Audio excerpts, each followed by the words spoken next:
মুসলমানদের তীর্থস্থান পবিত্র কাবা। সৌদি আরবের মক্কায় অবস্থিত ইসলামের সবচেয়ে পবিত্র স্থান মসজিদুল হারাম। মসজিদের কেন্দ্রে কাবার অবস্থান। প্রতিষ্ঠা লগ্ন থেকে কখনো থামেনি কাবার তাওয়াফ। ঘড়ির কাঁটার বিপরীতে চলছে পবিত্র গৃহের প্রদক্ষিণ কার্যক্রম।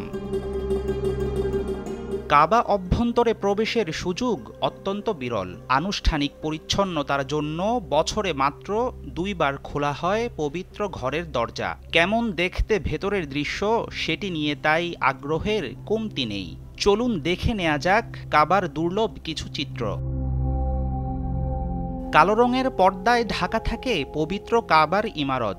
উপরের আচ্ছাদন বা গিলাফকে বলা হয় কিসওয়া। একটি কিসওয়া তৈরিতে প্রয়োজন পড়ে 670 কেজি রেশম ও 15 কেজি স্বর্ণ। কিসওয়াতে ব্যবহৃত সিল্ক আসে ইতালি থেকে। জার্মানি থেকে আনা হয় সোনা রূপার প্রলেপ দেয়া সুতা। মোট খরচ 50 কোটি টাকার বেশি। নির্মাণের সময় কাবার কোনো দরজা ছিল না। 1977 সালে ক্ষমতায় ছিলেন বাদশাহ খালিদ বিন আব্দুল আজিজ। তার আদেশে তৈরি হয় কাবা শরীফের বর্তমান দরজা। 10 সেন্টিমিটার পুরুত্বের বিশ্বের সবচেয়ে দামি কাঠে তৈরি দরজায় ব্যবহার হয়েছে 280 কেজি খাঁটি সোনা। খোদিত আছে পবিত্র কোরআনের বিভিন্ন আয়াত। ইসলাম পূর্ব যুগ থেকে একই পরিবারের সদস্যরা পালন করে আসছেন কাবার চাবি বহনের গুরুদায়িত্ব।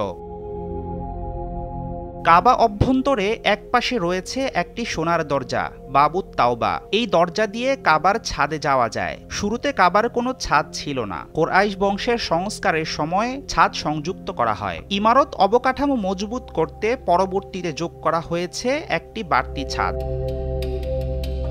কাবার ভেতরে রয়েছে আব্দুল্লাহ বিন জুবাইর রাদিয়াল্লাহু আনহুর স্থাপিত 3টি স্তম্ভ। স্তম্ভগুলোকে পরবর্তীতে সুসজ্জিত করা হয়েছে স্বর্ণখচিত ডিজাইনে। খুঁটি 3টির সাথে ঝুলে আছে নানা রকম প্রদীপদান। এসব সমাধান ইতিহাসখ্যাত রাজা, বাদশাহ ও গুরুত্বপূর্ণ ব্যক্তিদের পক্ষ থেকে উপহার।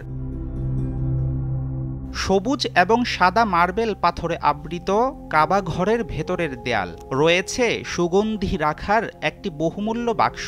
দেয়ালে আছে বিভিন্ন সময়ে কাবা সংস্কারে বাদশাহদের ভূমিকা ও কাজের ফিরিস্তি।